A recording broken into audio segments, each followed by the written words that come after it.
Hello, everyone. We'll give everybody a minute or two to jump in here, and then we will get started. Lots and lots to cover tonight. For those of you who weren't on yesterday, we are going to make that available to everybody who had signed up for this. So we're going to be sending that out tomorrow. I attempted to do that today, but it was too big of a file. So my assistant needed to compress it. That is not my specialty, that tech stuff. So she's doing that. And when she does that tomorrow, we'll be able to send it out to everyone. So any questions before we get started so I can make sure we cover them?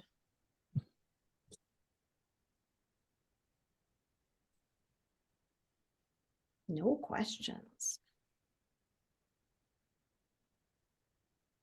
Tomorrow's session is going to be an open session, Q&A.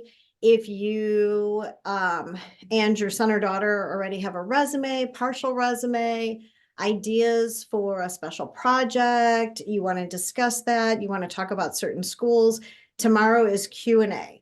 So, please feel free to jump in, ask questions, and I'm happy to go through all of that. I'm going to wait one more minute, and then we're going to go ahead, like I said, and get started.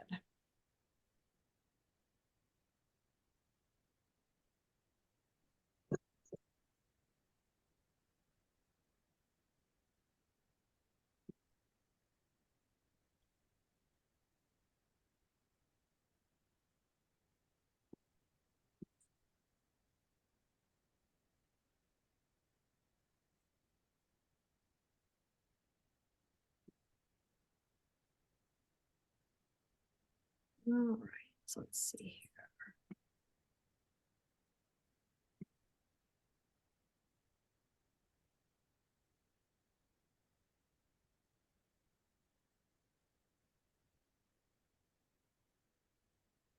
Okay.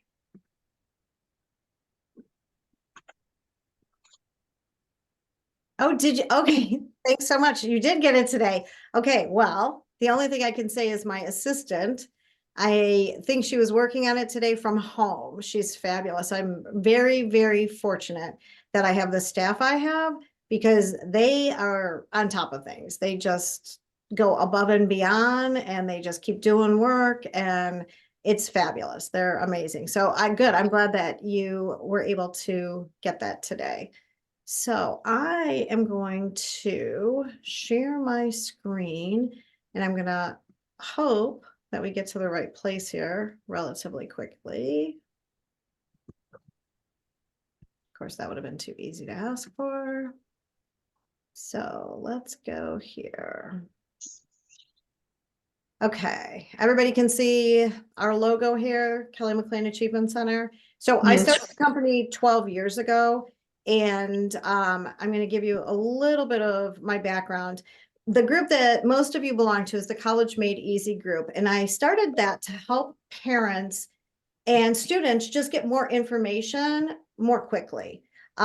Because we like to post things in there. We like to, share things, breaking news sort of things, and also invite you to opportunities like this so we can go a little bit in a deeper dive. So 12 years I've been running this business, which just started because I started helping some of my soccer players when I was coaching high school soccer while working as an admission officer.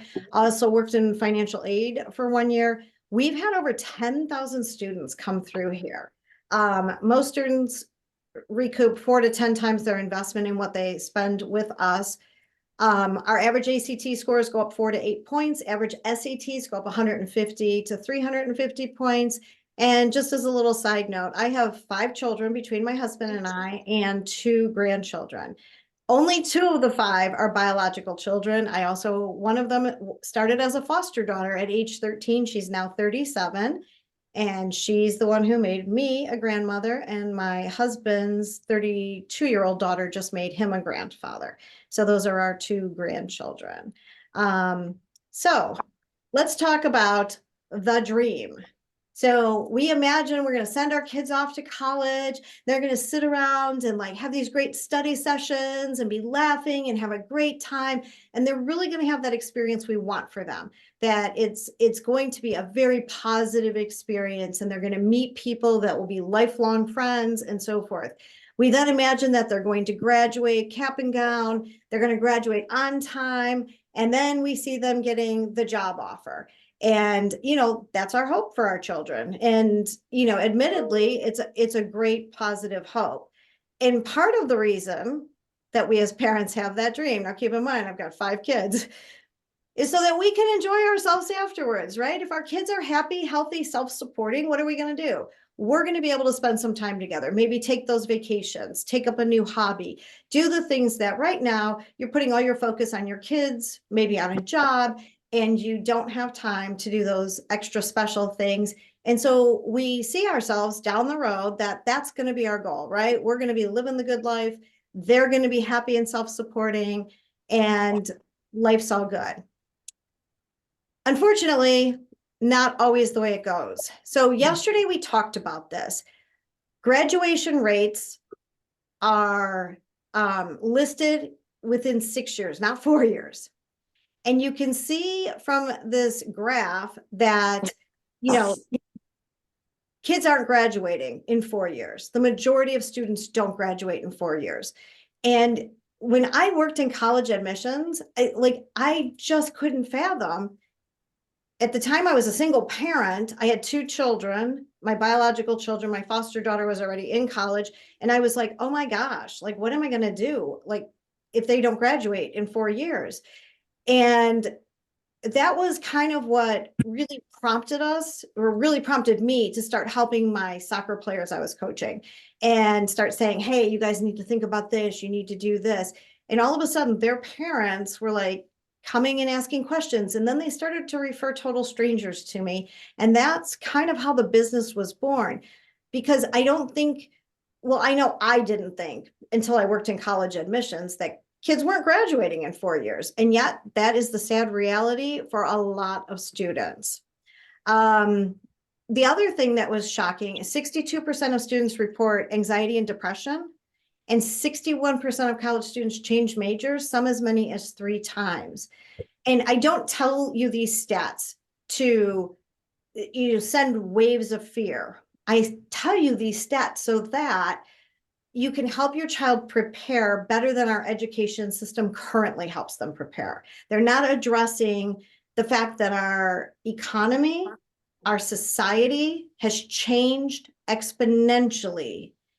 And yet kids are still taking math, English, science, and history for 4 years, and no one is telling them what they can do with it. No one is going through the careers, the possibilities.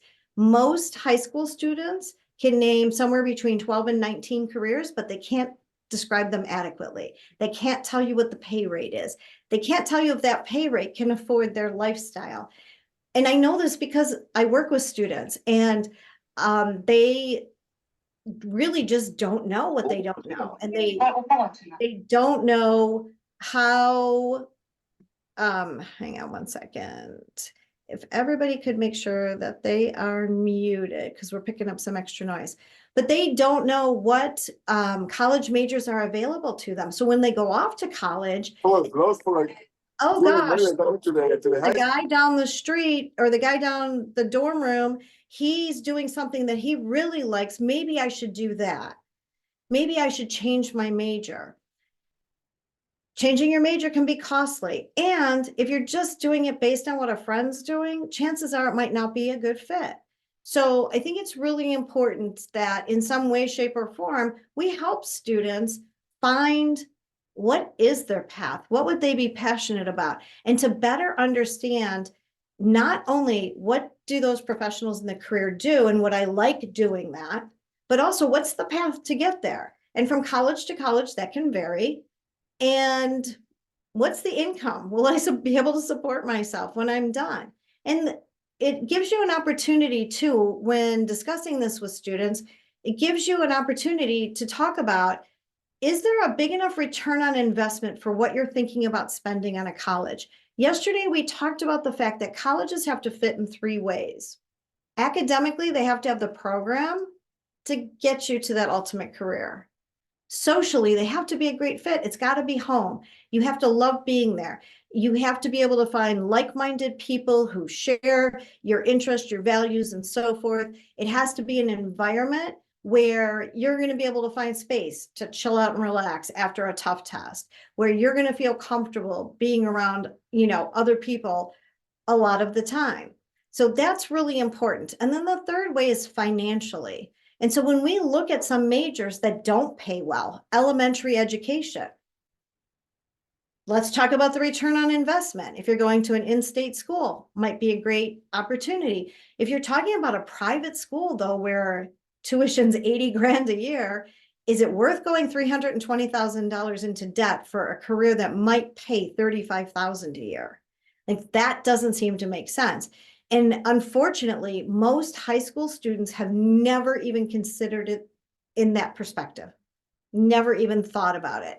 And so when they're away at college, away from their support system, feeling like they want their independence, they want to prove to you, the parent, that they can do this, that they've got it handled, they don't need to be babied anymore or mothered anymore or fathered anymore, like they've got this. It's a scary time when they have all that uncertainty, or they start really considering those aspects. So, it's important to have those conversations, especially that financial conversation, because I'll often get phone calls from people who were not my clients, never met them before, who suddenly have graduated college, got their first job, and realized that they're in a lot of debt. Now, I haven't gotten those phone calls in a couple of years because they had put the brakes on student loan repayment during COVID. But prior to COVID, I mean, at least once a month, I'd get a call or two. Hey, can you help me do something with all this debt? Well, at that point, it's too late. It's your debt. It is what it is. So, having the conversations early really will help your child plan better and set themselves up for success, so they can be happy and successful once they're out of college, and you aren't bankrupting your nest egg, your retirement account. And I've seen that where parents have gone into substantial debt to make their child's dream come true, for the parent not to be able to downsize their home and still living in a 4-bedroom, 3-bath house because they can't get a new mortgage. Their debt to income's too high. They can't go and buy something else. They can't retire because they have to work. They have got all this debt that they've taken on to make their child's dream a reality. And I don't think that's their child's dream. I don't think that 4 years of school is important enough for them to watch their parents struggle and not be able to retire, not be around a babysitter when they need a babysitter. So just some things to think about as you're going forward. And again, these are things that I see too frequently, and things that we really help students with, because I think it's important for them to plan based on actual facts and not just what they're thinking for the immediate, gratification. So we need to talk about the business of college, because this is what has messed everything up. This is why you hear about kids with 4.0 and higher GPAs not getting into school. This is why there's so much confusion out there. And I don't think colleges definitely don't share this information. And that's really frustrating. So let's talk about the business of college. So colleges have a fundamental flaw in their business program, in the way they conduct business. So let's say they accept 6,500 kids. They have 6,500 kids put down housing deposits. 6,500 kids are coming. Well, tuition for them, let's say, is $96.87. It's an in-state school, and we take that 6,500 times the $96.87. That's $62 million for the school's budget. Except here's the flaw. The flaw is that only first semester tuition is due. You only pay for that first semester before they start school. So when you pay for that first semester, the college is getting $31 million. And they're planning their budget around this money, expenses for property upkeep, the faculty, professors, research labs, all the extras you want your child to have available. If your kid's planning on med school, you better make sure that undergrad program has a cadaver lab. That's an expensive asset in a college. So they need this money to pay for all of those things. The other half is going to be collected in January when you come back for second semester. So that seems logical, except every school experiences bleed. Bleed are the kids that don't come back in January. And there's 3 reasons they don't come back. There will be kids that will drop out in the first month of school. They're homesick. It's not their people. They realize like they just weren't prepared for the rigor of college. They decided, oh my gosh, I hate this school. It's not really what I thought it was. They're homesick, lonely, whatever the case is. Kids will leave in the first month of school. My son actually got a new roommate because another kid's roommate left and all sorts of different things. And he was able to work out a better roommate situation for himself because of kids leaving in the first 2 weeks of school. Some kids will not understand that there are not makeup tests, there are not homework points, there are not extra credit assignments. And if they have a professor or 2 or 3 who only do midterms and finals, those grades are significant. And if they're like, oh my gosh, my midterm's not for 6 weeks, I don't have to do anything. And then week 5.5, they're like, oh, now I'm going to study. Chances are they're going to do really poorly on that midterm. And now they only have a final to make it up. And, parents will tell kids at Christmas time when they're home for that winter break, oh my gosh, with these grades, I am not paying for you to go back. You can stay home, community college, and that's what you're going to do until you get this figured out because I'm not dealing with these grades. Sometimes kids will start making the case to their parents. Yeah, the professors don't really help. It's not what I thought. Nobody's helpful. There's no tutors, and I'm really not doing that well. And then they decide to switch schools or, decide to come home.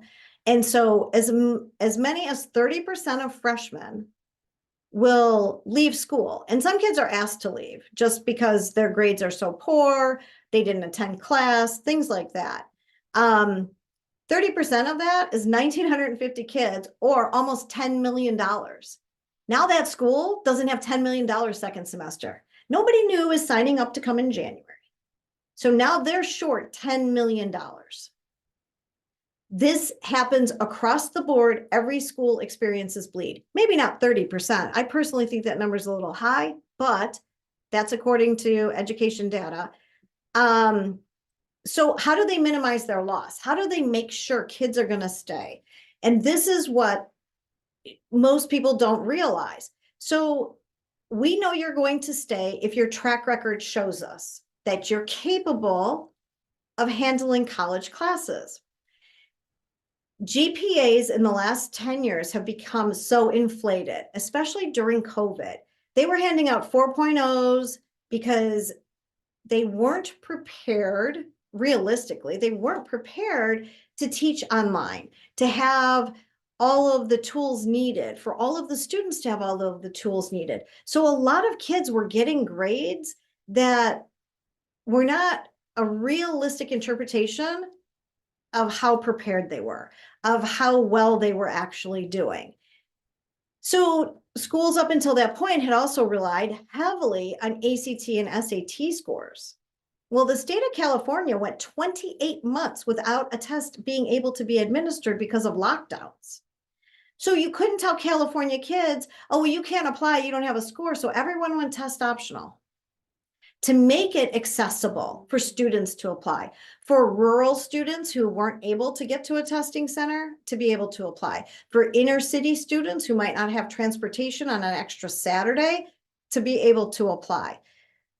But we're seeing more and more schools ask for test scores again, because with the grade inflation, statistics are showing across the board, and Dartmouth put out a great example, a graphic for it, where students who submitted test scores with their 4.0 and students who didn't, and their first year GPA in college was almost a full percentage point different. Like the difference between a 3.7 and a 2.7.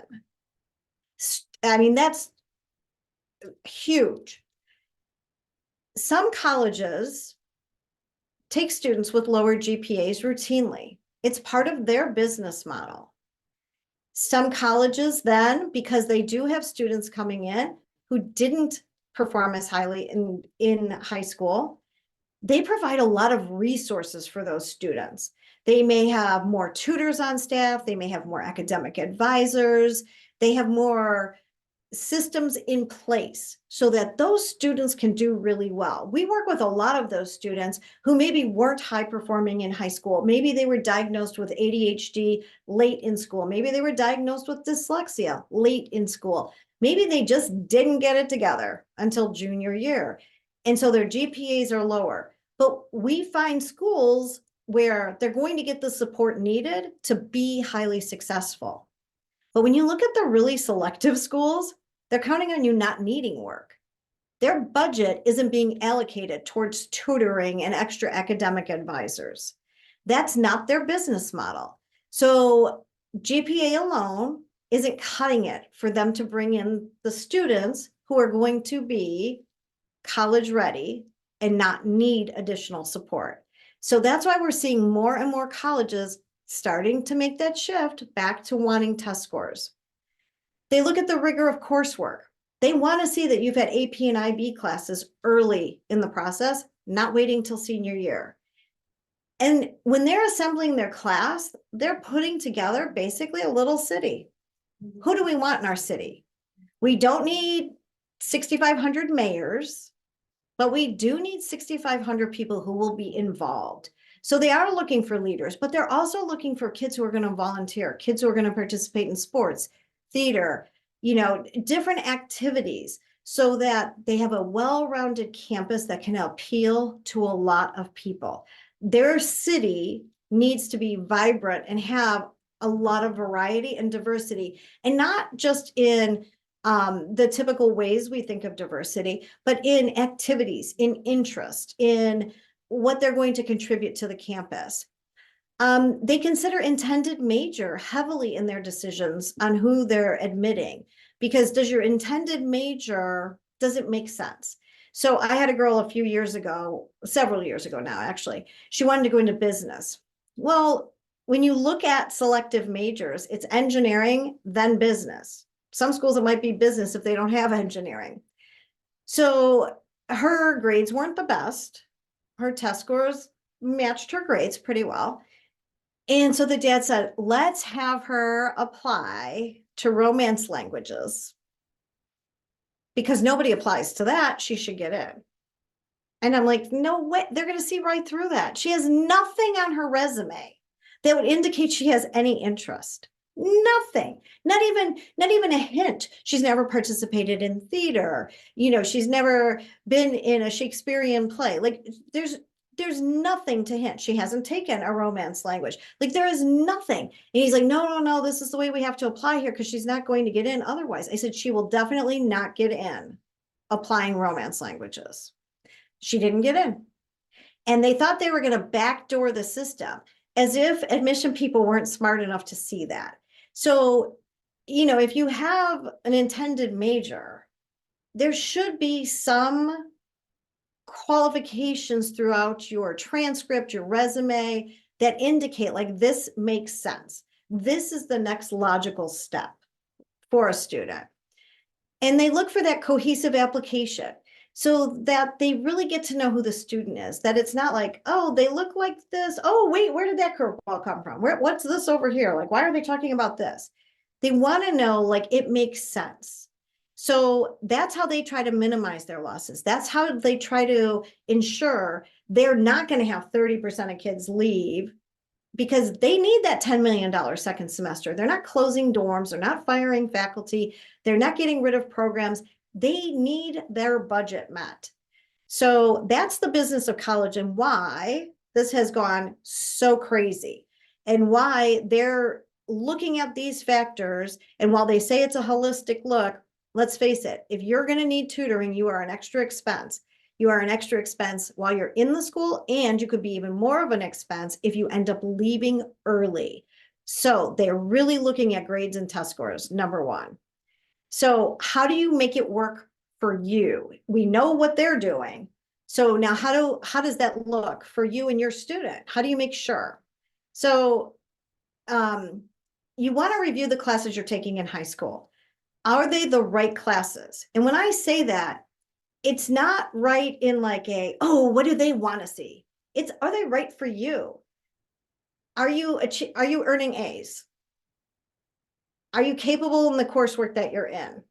Are you demonstrating that you can handle the courses you've gotten? That doesn't mean you can't have a B on your transcript. That's not what I'm saying. But it has to, you can't say, oh, I have an AP class, so a B is like an A, and every AP class you have is a B. That's not what they're looking for.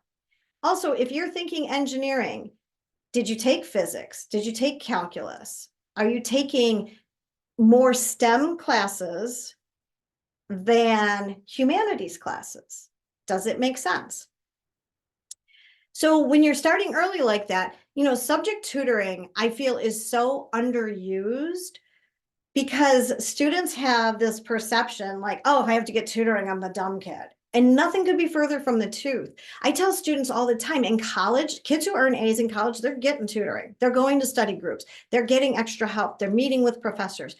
That's what you have to do. I mean, that's just, it's like saying, oh, I'm going to take my keys with me to go drive somewhere. It's what you have to do. But we don't set them up for that in high school. We make it almost like it's a deterrent if they need to get extra help. Like their friends are all like, oh, you needed extra help. We need to change that. Tutoring isn't because you couldn't understand it. It's because no one showed you how to best study. I have yet to find a student who's had a study class, a class learning how to study in high school or in middle school.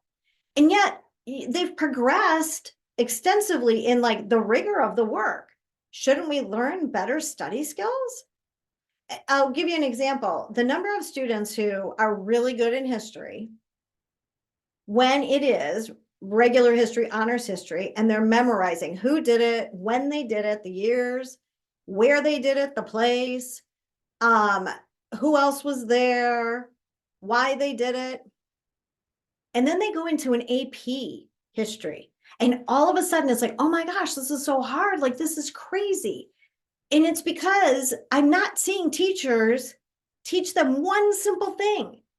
The way you study for an AP class is different. It's a college level class. A lot of kids will take an AP history class freshman or sophomore year.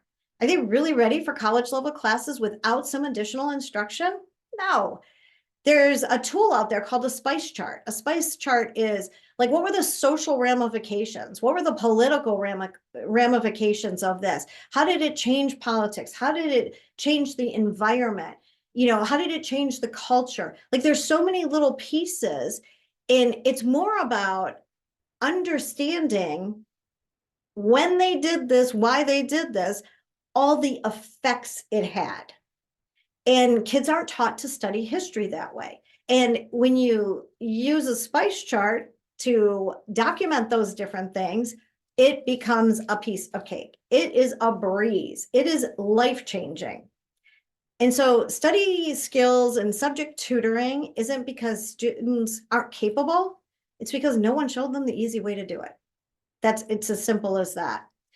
Because colleges are going back to requiring tests, and even for the students who are going to schools that are test optional, with the exception of test blind schools, and we'll talk about that in a second, we're seeing the rate of acceptance for students who submitted scores is much higher than those that don't.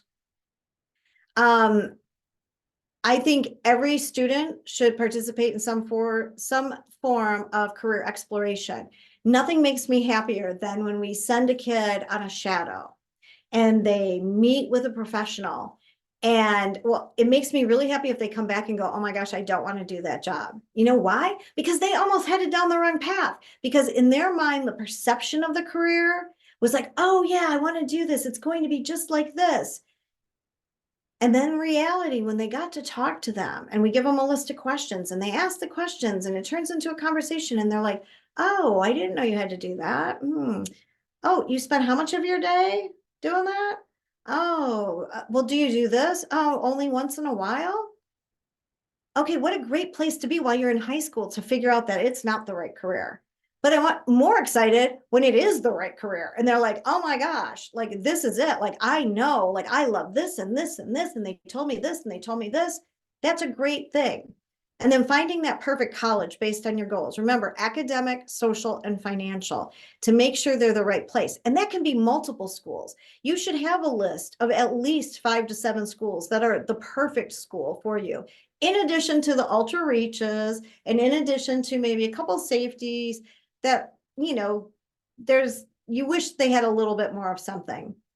When you're thinking about the business of college and how you overcome that, too often students think, everybody wants to fit in high school. Like, let's face it, that started in middle school. You had to fit in, you had to be the same.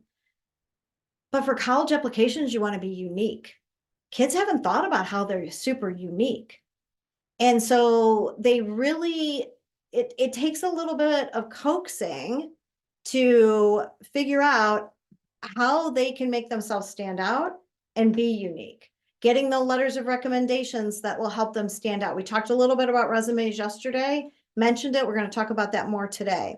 And making sure that that application makes sense, that we're, everything kind of, there's that thread that runs through it that is super consistent, so that college admissions is saying, oh yeah, this is a yes, we want this kid here. So let's talk a little bit more about test scores and grades, because I feel like so often students come in and their parents are like, oh my gosh, my kid has a 4 something GPA. They should get into University of Penn. And I'm like, where do they rank in their class? Because University of Penn, if you're not number 1, number 2, number 5 in your class, the likelihood of you being on the top of their radar is slim. So when you're looking at grades, it's not as much about the GPA, because every high school, every state does GPAs a little bit differently. There's 4.0 scales. I have a whole group of students in New Jersey. Their grading scale's on the 100% scale. I have some kids at boarding schools, they're on a 7.0 scale. So most colleges will refigure the GPA, and they do it based solely on core classes. So if you're getting that bump because you're taking a weighted choir class, that's not your true GPA when the college looks at it. When the college breaks it down, they're going to move that choir class right out of there. So you have to understand that while weighted GPAs are great, it's the unweighted, by the time the college really evaluates your application, that they're looking at. And again, it's different from school to school. The more elite, the more likely they're going to bust your whole GPA down, your whole transcript down, and they're going to look at it. For any of the parents who have older children, if your older child had to complete an SRAR, self-reported academic record, and list every class, every grade, every semester on this SRAR form, once they submitted their application, that school is breaking it down.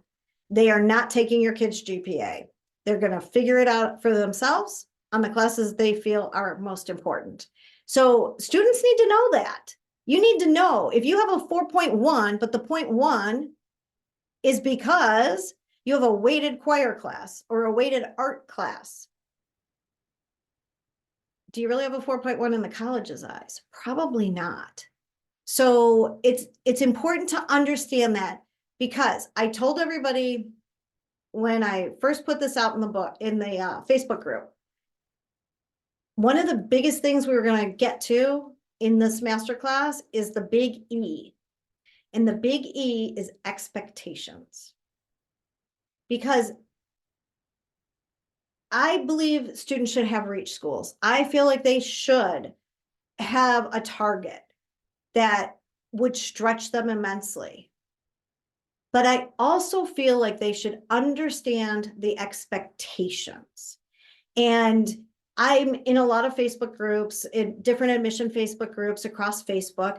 And I cannot tell you the number of families I have seen posting in the last 3 weeks. My kid wasn't accepted to any school. He's sobbing in his bedroom because he has to go to community college. What expectations did we set? Did we have proper expectations? If your kid has over a 4.0 weighted GPA and didn't get into any school, you definitely did not set the right expectations. And so understanding how colleges work will help you better set the right expectations so that your child isn't sobbing in their bedroom when they get denials. And denials happen if you're shooting for reach schools. I had a family, Viv and her mom came in, and mom has a list of schools, and Viv had one state school on her list. And Viv's like, I'm perfectly happy going to the state school, but every other school on the list were Ivies and top schools that do not release decisions until January, February, April. And I said, oh, no, no, no, no, no, no. No, no, no, I will not help you unless we add more schools, because I'm concerned about your daughter's mental health. And mom, who has a very prominent, very big job, was like, oh, what do you mean? Like, she's got a 4.8 GPA and she's done this, this, and this. And I'm like, that's great. But when colleges, selective schools that everybody knows you need to be a top student to get into, when they're turning away 94, 96% of applicants, kids with those grades are getting turned away. And here's the problem. Winter break, family comes over, there's holidays. And what do the well-meaning family members do? Oh, so where have you been accepted? Nowhere, because I'm waiting. My acceptances don't come for a while. Like the schools I applied to, they don't come for a while. Really? Johnny down the street, he's been accepted to 6 schools already. And oh, my friend Marilyn, her daughter, she's been accepted to like 10 schools. Are you sure you checked? I'm sorry, but for a high school student, that is a tremendous amount of pressure and anxiety. And all of a sudden, and they're hearing about all their friends who were accepted to state schools that release early. And I said, she needs those wins early too. And so I think by the holidays, she had 5 schools to which she had been accepted. We narrowed down her list of the elite schools, and she ended up getting into 2 of them. But she has been denied at 4 or 5 schools, I think overall. I think the ratio right now, she's like plus 10 for acceptances. But her mom came in January and said, I can't thank you enough for making sure we had those on the list, because it worked exactly like you said. Everyone we saw over the holidays, where have you been accepted? Where are you going? And she could say multiple schools, but that she's still waiting, and she didn't feel all that pressure. So setting those expectations properly and making sure your kid has some wins for their mental health so that they're not an anxious mess is just really a great thing to do. Okay, so let's see. We talked about the weighting. Rigor is factored into the evaluation. AP and IB classes tend to be favored over community college credits. So if your kid's taking CCP dual enrollment, I'm not saying don't do it. I'm not saying don't go ahead and take that rigor. What I'm saying is the really selective schools are not in favor of that over AP or IB classes, because AP is standard. What you score on that test, they can compare to everyone else. In every state, there are underperforming colleges. There are overperforming colleges. And from state to state, they don't know, was that community college an underperforming college and you were just given A's, or did you really achieve that? Versus if you score a 4 on the AP exam, they know what you're capable of. So that's something that you need to really consider as you're thinking about the classes.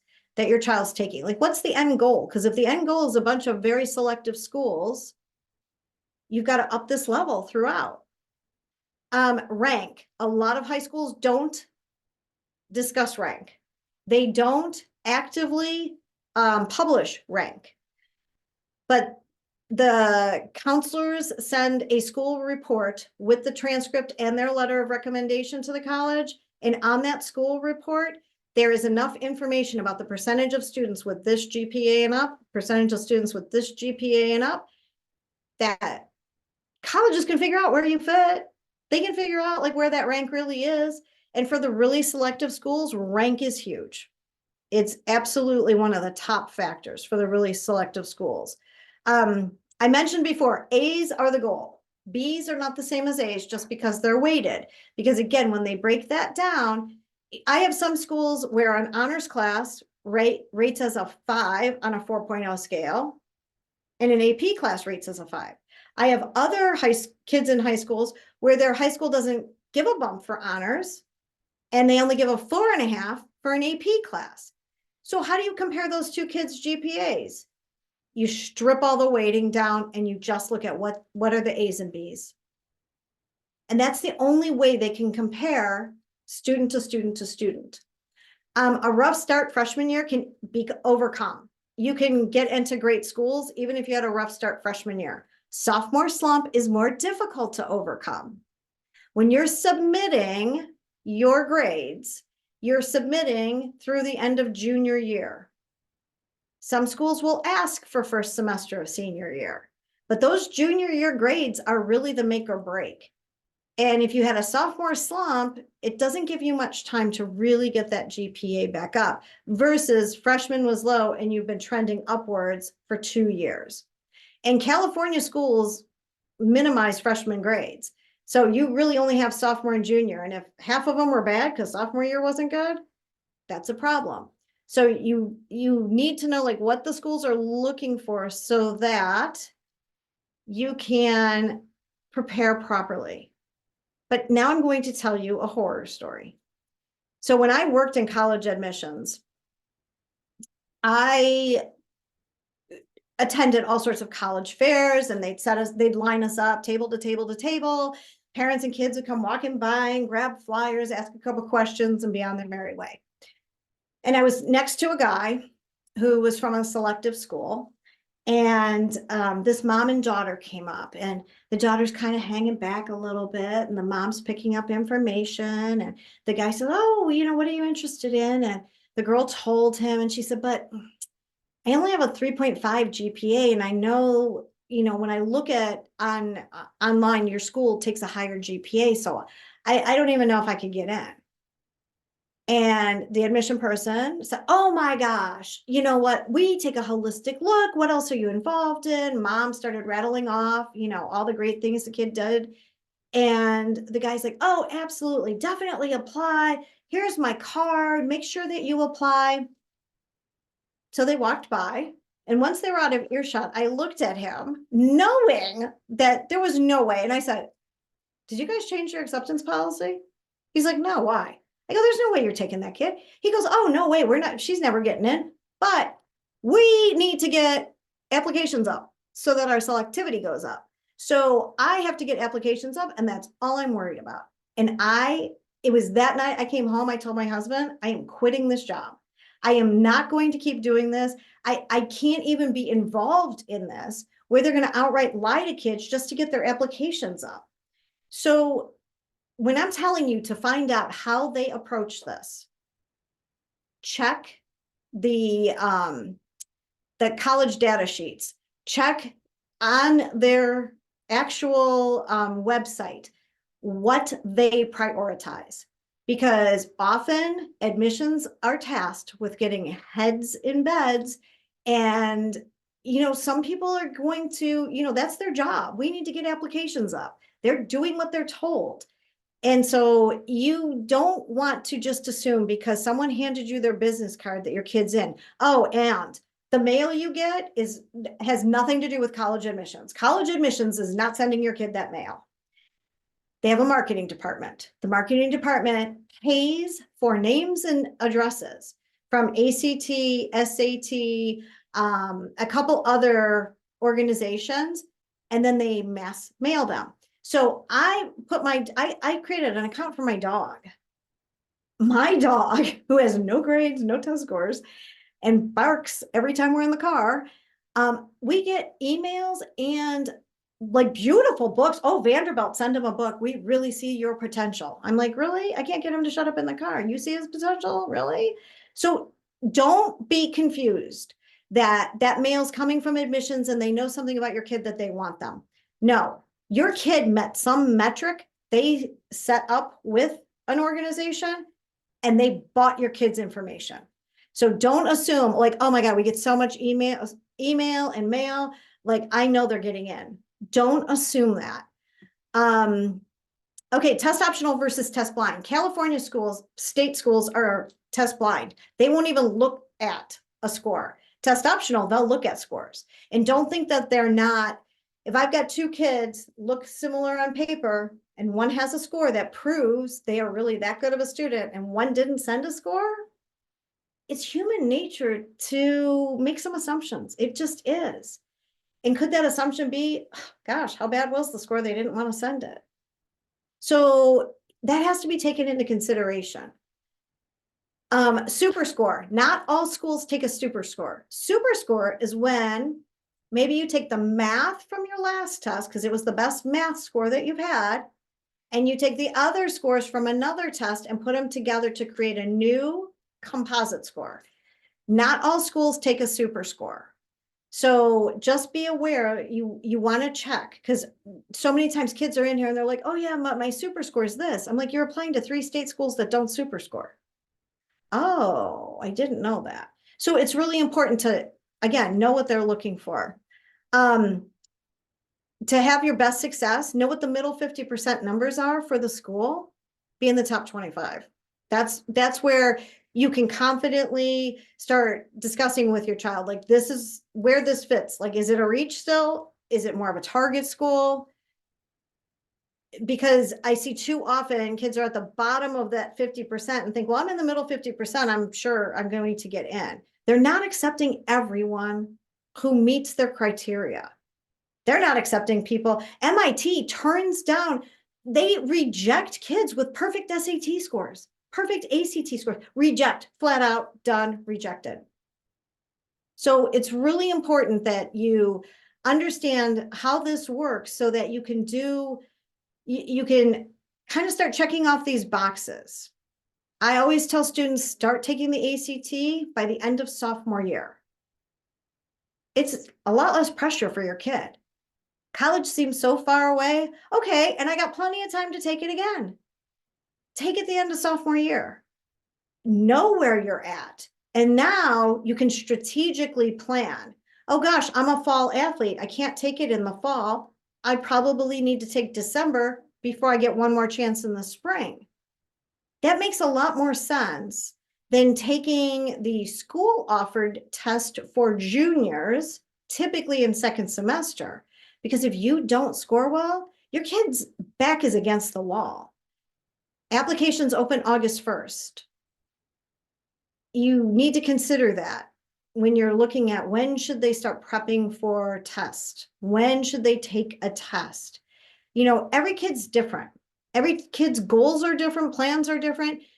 So helping them strategize what will work best for them is really important so that you can eliminate a lot of the stress and also make sure that you're likely to get the decisions you expect.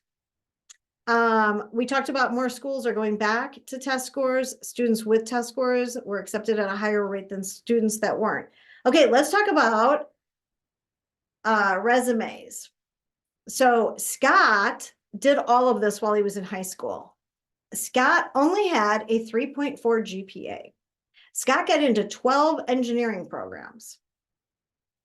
Scott got into 12 engineering programs with a subpar GPA because he got great letters of recommendation from his calc teacher and physics teacher. And he had done so many things. He had started his own business. He had done so many things that colleges looked at it like, well, he got A's in the important classes for engineering, but he's going to bring so much to our campus. And we know he's going to work hard because he has worked hard. And a lot of times students will be like, oh my gosh, how did he have time for this? Well, that's why his grades weren't as good as they could have been, because he had a lot of other interest. But would, the Ivies accept him? Heck no. But we strategically found the engineering programs that were likely to accept him based on schools that favor volunteer work. And yesterday we looked at Syracuse, University of Syracuse, their data set, common data set on their website, and volunteering was highly important. So, know what a school values. Those common data sets on the college website are just so important. And I think they're very underutilized. And you guys can tell me when I'm done with this, which won't be too much longer, if you've even looked at common data sets for schools when you're looking at it. Intended major, I mentioned this before, make sure that your students' strengths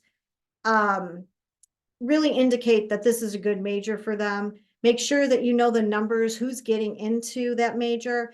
A school's middle 50% for test scores or grades may be one thing, but for engineering or business, they may be something different. So make sure you know that. I also have timing on here. Early applications get the best decisions. Early means mid-September. Early action deadlines are November 1st. Some schools, October 15th. If you are applying that week before, you are in a mass of tens of thousands of applications. If you're applying September 15th, guess what? You are there by yourself. And when you're applying early like that, it gives them more time to look at you and like you. So apply early. They can take a much deeper look at who you are as a student and what you're bringing to the campus. We talked about demonstrating interest, volunteer activities, what you're choosing for classes in high school, if you've had a job or an internship, leadership roles. Your strengths can be demonstrated through the classes you're taking, the roles in extracurricular activities, and also your recommendation letters. That's why all of our students have resumes before they ask for their letters of recommendation. So teachers can write more substantial letter of recommendation, not just, oh, pleasure to have in class, but say, oh my gosh, this kid is getting an A in my class, coming in for extra help in the morning, plus they do this, this, this, and this, and I'm so impressed with the amount of time that they spend in the community as well as on their academics. That goes a lot farther than great student to have in class. So the teacher knowing, hey, they've been doing this for 6 years. Oh, I didn't know that you did this for the last 6 years.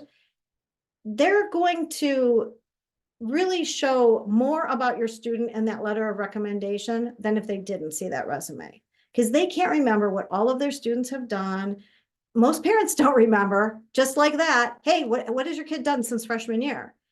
You can't expect teachers to remember for all the kids they're going to write letters for. If there's nothing else you take away from last night, tonight, this is directly from the Dean of Admissions at UPenn. It came out last April. So she talked about a couple of different students, and she said, which of these two students do I want to admit? I want them both.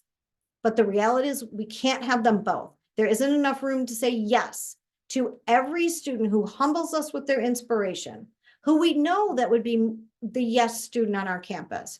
We must work within the limits of space. They had 59,000 applications and only 2,400 spaces. So we lean into our values and the design and the intent of the programs within our school and choose students with those in mind. As we start to choose students, we admit, we repeatedly reprioritize what else is needed in our remaining decisions. They decide what else they need. If you're applying right near the deadline as an engineering student, you have shot yourself in the foot for schools that review applications as they come in and not wait until everything is submitted and review them as a committee. There's a difference, but even those are time stamped. If how many males do they need in their engineering program? How many females do they need in their nursing program? they're asking themselves, what do we still need? And that's who they're selecting, even if there's a candidate with better grades and test scores. So it's not just grades and test scores. Timing is really important. How does the business of college cost you? It costs in lost scholarships by not knowing what they're prioritizing, lost opportunity for your kid to attend their dream school, lost time putting it all together, and added anxiety, confusion, and stress. It infuriates me how the lack of transparency colleges have when discussing all of these things with families. And so I want to make it transparent. That slide's in there again. We're doing a session tomorrow, Q&A. You can ask all your questions, and we can take a few questions here still tonight. But for anybody who's thinking, oh my gosh, like I really need a little bit more help, we do a complimentary consultation. It's 30 minutes. You can take any of this information right off of the screen, go to my Calendly, book it yourself. You can text my assistants, work that text number, or you can email me. And again, you can always shoot me a DM through Facebook as well. So don't hesitate to reach out if you feel you need more help, because my goal is to make this whole process just so much easier for students, because it infuriates me the direction we're going with all of this and the lack of help that most students are getting. So I'm going to stop sharing and I'm going to ask if anybody has any questions. So who has questions? If you want to drop them in the chat or unmute yourself, please go right ahead.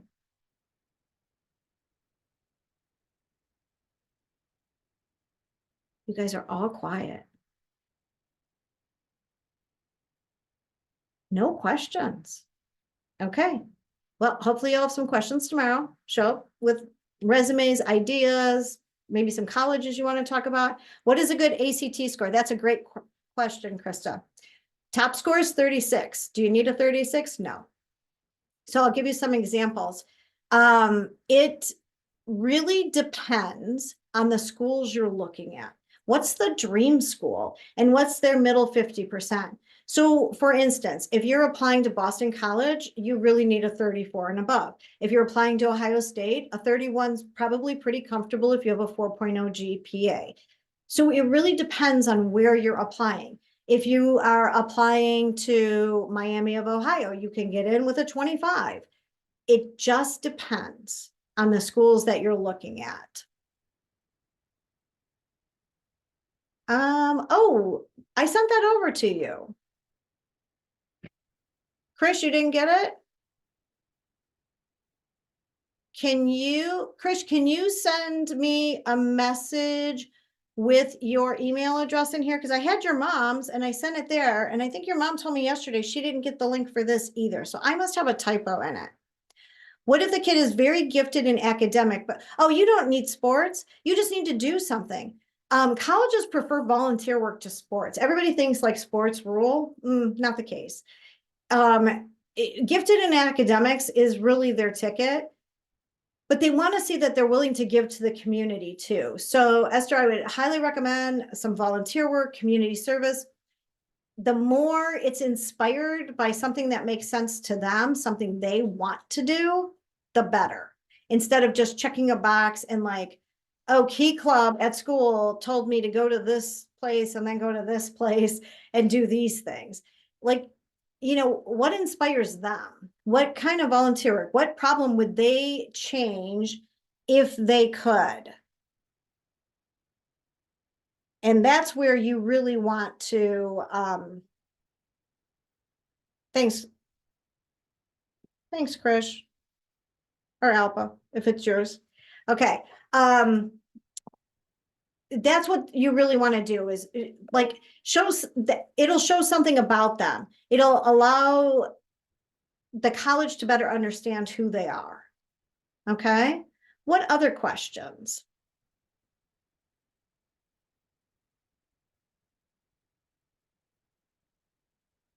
Oh, you're welcome. Yeah, and happy to answer more questions tomorrow. Like I said, I want the college process to be a lot more transparent for kids, because I just see like it doesn't have to be this stressful. It doesn't have to be this anxiety inducing. It just has to be a procedure. Like this is how it works. Oh, okay, Alba. I sent it to you, and I know you emailed me too, or you sent me a message in Facebook saying you didn't get the link yesterday. I'm gonna have to double check. I wonder if I didn't send it to Yahoo, because I'm sure I had the rest of it right, but I will double check. Thank you.